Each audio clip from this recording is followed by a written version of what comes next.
Hello and welcome to another edition of Rock's Garage. I'm your host Kevin. On this episode we're going to show you how to install a time delay brake switch, part number LGT-164, on this 2013 Yamaha Drive. Now before we get started, let's show you what's included with your LGT-164 as well as all of the tools necessary to perform the installation. Now here's a look at all the components included with the time delay brake switch. Now first we have the brake switch mounting bracket, the plunger assembly, our sub harness for the brake switch, the pin and spacers, and lastly the time delay relay itself. Now that we've showed you everything that's included, let's take a look at the tools that we'll be using for the installation. The tools that we will be using for our installation today are as follows. We have a trim removal tool, flathead screwdriver, some needle nose pliers, a pair of cutters, a pair of tin snips, ball peen hammer, 12mm socket, and a cordless impact. Now that we've shown you all of the tools that we'll be using, we're ready to begin our installation. Now before we begin, it's very important that if you're working with a gas cart, you place your key switch in the off position, and if you're working with an electric cart, you want to make sure that your tow run switch is in the tow position. Now this is because since we're going to be working around the pedal area, you don't want to accidentally engage the accelerator pedal, causing the cart to lunge forward while you're working on it. Now once you've secured the cart, the first thing we're going to do is to remove the two-piece rivets that are securing the factory floor mat in place. Once all the rivets have been removed, we can remove the factory floor mat and retain that as well as the rivets, as they will be reinstalled later in the process.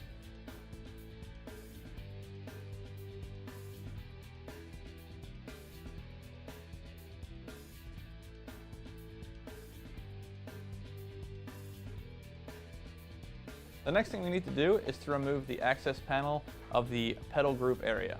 Now in order to remove this access panel, you simply just need to lift it up and away from the floor of the cart.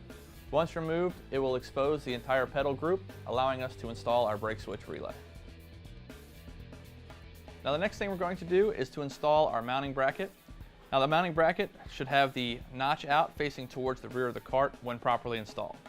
Now before we can install the mounting bracket, we have to cut off the rear tab, as once you place the mounting bracket in the pedal compartment, this rear tab will actually be in the way, obstructing the proper installation of our mounting bracket.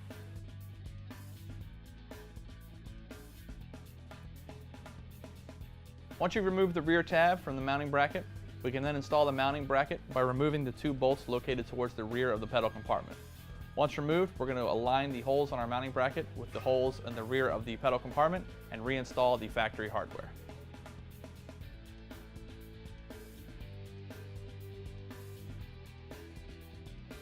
Now the next thing we want to do is to install the plunger assembly into the mounting bracket. Now to do this, we're just going to press the plunger assembly into the mounting bracket until it snaps into place. Now if you need to make any adjustments on the plunger assembly, you can simply spin the nut on the threaded portion of the plunger assembly until you have it at the right position. Now our next step is to remove the pin assembly from our factory brake switch. Now in order to do this, we're going to remove the cotter pin first and then slide the pin assembly out of the factory brake switch. Once removed, you can discard the pin assembly and cotter pin, as they will not be reused. Next thing I'm going to do is install our new pin assembly and secure it in place using the new cotter pin. Now you'll notice it comes with some provided spacers that you may or may not use depending on how it sits once installed into the brake switch.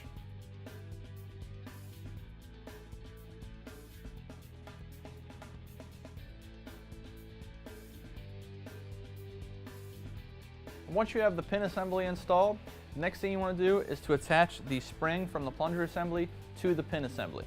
Now in order to do this, you're going to place the spring around the groove that's in the pin itself.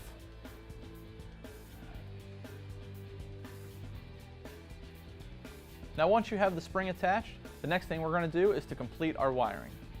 Now first up, we're going to take the sub harness for our brake switch and plug that in to the connector from our wiring harness.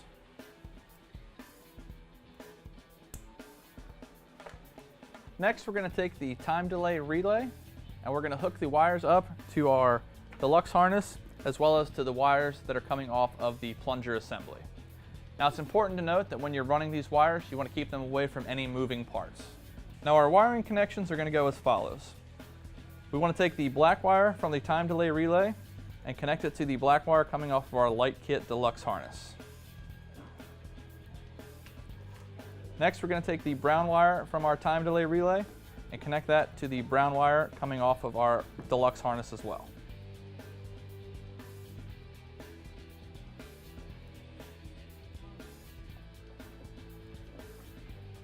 Now our black wire coming off of our deluxe harness is going to attach to the black wire off of our plunger assembly.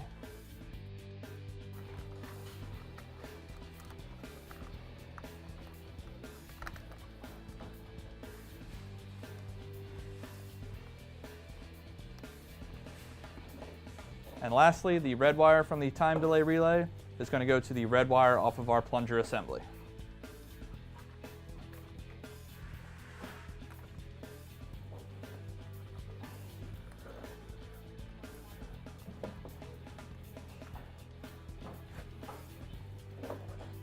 And once you have all of your wires properly connected, the next thing we need to do is to secure our time delay relay as well as any excess wiring to the wiring harness that's in our pedal compartment. Again, being sure to keep any of our wiring away from any moving parts.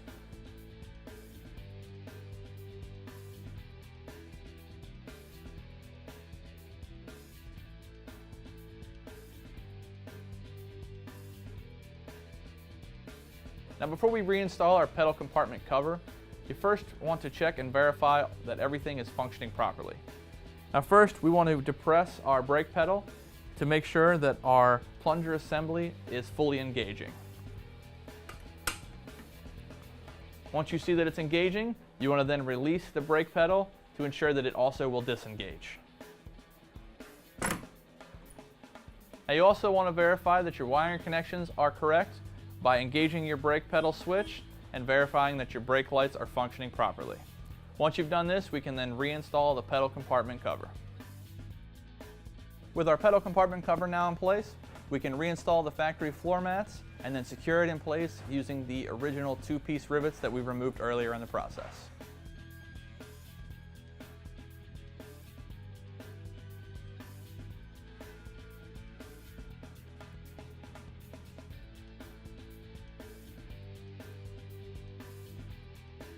Now that you have your cart fully reassembled and you've tested and verified everything functions properly, that'll complete the installation of our time delay brake switch, part number LGT-164 on our 2013 Yamaha Drive. Thank you very much for watching, and we'll see you next time.